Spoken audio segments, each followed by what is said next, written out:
So I want to start by just saying something that I think a lot of guys are feeling right now is that the game of life has been getting way harder. I'm not saying that to whine or anything, but it's just a basic truth at this point with inflation the way it is going higher and higher by the year. Since 2020, our cost of living's probably gone up 40 or 50%. Rents outrunning wages. And a huge percentage of guys like in their 20s are actually still living with their parents, which is fine, but that's a different argument.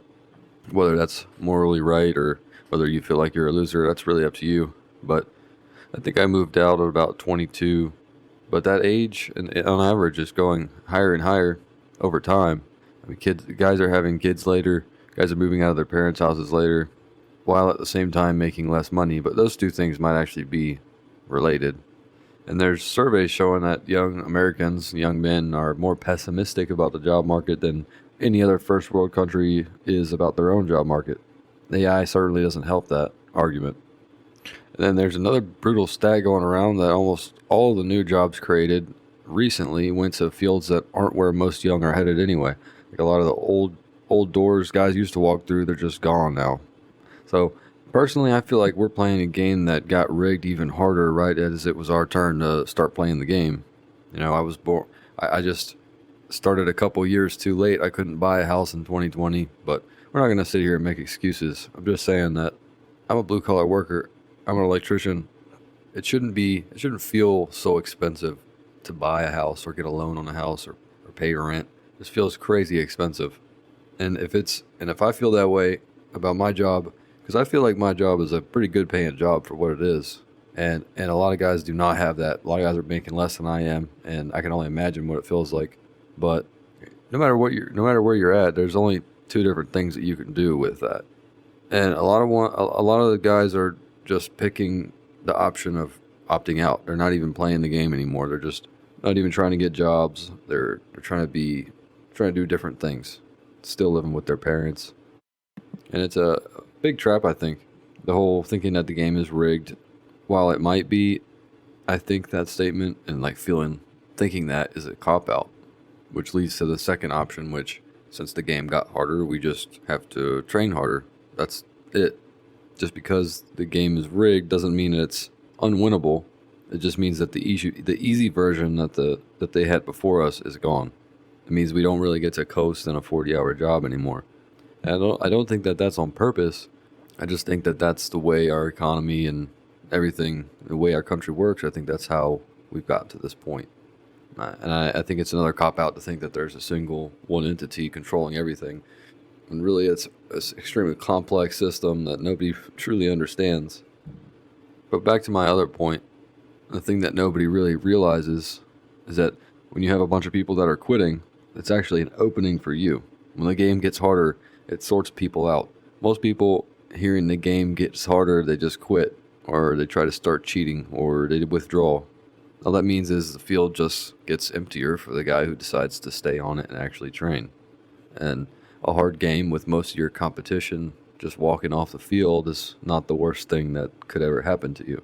You don't have to leave. You don't have to opt out. And it's really going to get you nowhere if you do, besides being labeled a quitter.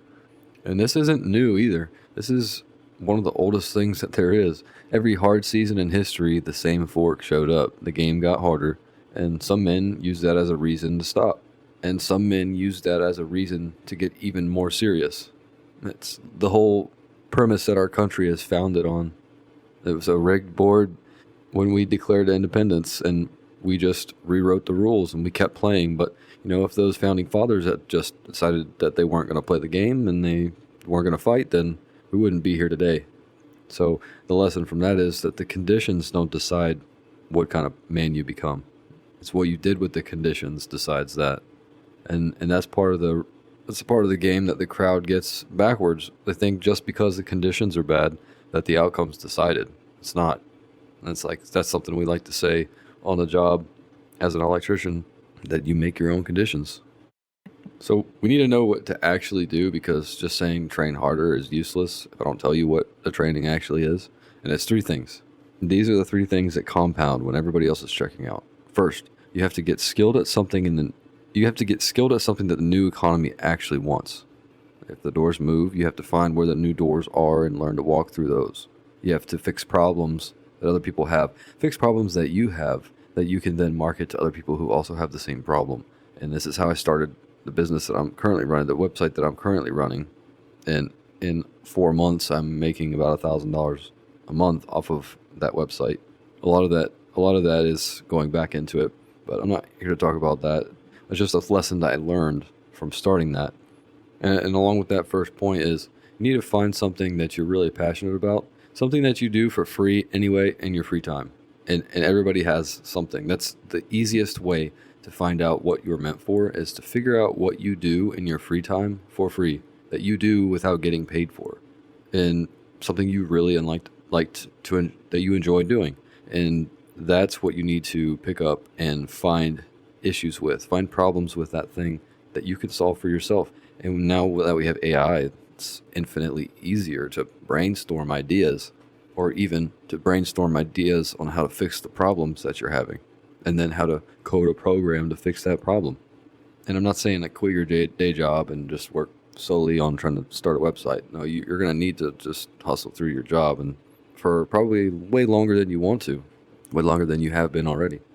But that leads to my second point, and that you need to get your own house in order, and that includes the job that you're at right now. You need to make sure that you're not going to get fired, that you're not going to get replaced, that you're showing up on time. I have a problem with that.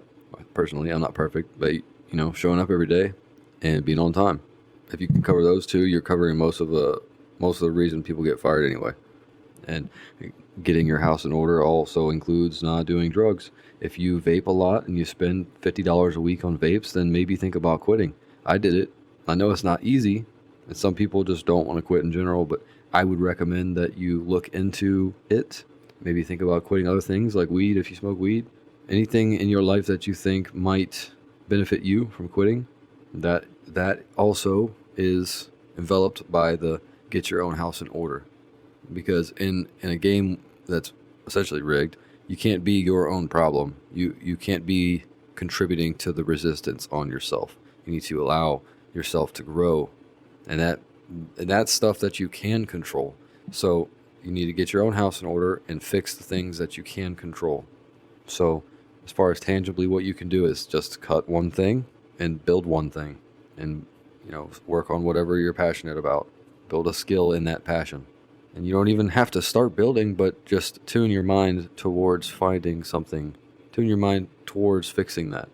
And then to cut something that you're wasting money on. It's literally that easy. You can put your bank statement into an AI and it'll tell you what you're wasting money on. I just did a video on this last week. But anyways, the third thing is that you shouldn't be a lone wolf in today's age. You need to find friends, especially friends that are on the same wavelength as you. Friends that are also trying to build. I'm not talking about friends that are constantly complaining, that are constantly negative, that are constantly not trying to fix their situation. Some people just don't know how to not self-sabotage. And if that's you, then you really need to start having some introspective thoughts on how you can start changing your train of thought when you're getting negative. That's a big problem that I deal with still. It's getting better, but I've always dealt with being negative and always seeing the problems in things because I like to fix them, but I digress. Basically, find yourself your little mastermind group and really appreciate those friends. You need to learn how to differentiate between true friends and just people that aren't going to be there for you in the long run, or people who might be fake, and really develop that skill too, of deciphering someone's character. That's a very important life skill, and that skill alone will basically feed into the first 2 points and help you with that too. Everything kind of works synergistically. So yeah, reach out to one person that you might know who's working on things like that, who might be business oriented or has a business, and just try to be friends with them however you can. Swipe up on their messages. I don't know, however you got to do it, but the brotherhood is how everything works in this world. And you got to think about the game as kind of like a game of chess where we're kind of sort of starting to get to the end game. And if it's you versus the game, you might be slightly losing. Well, you can't just quit because then you're guaranteeing that you're going to lose. You just have to look at the board and figure out what's the best move that you can make and just do one simple move at a time. And take your time making your decisions. Don't rush anything crazy, and be smart. But that's all I got. Take care of yourself.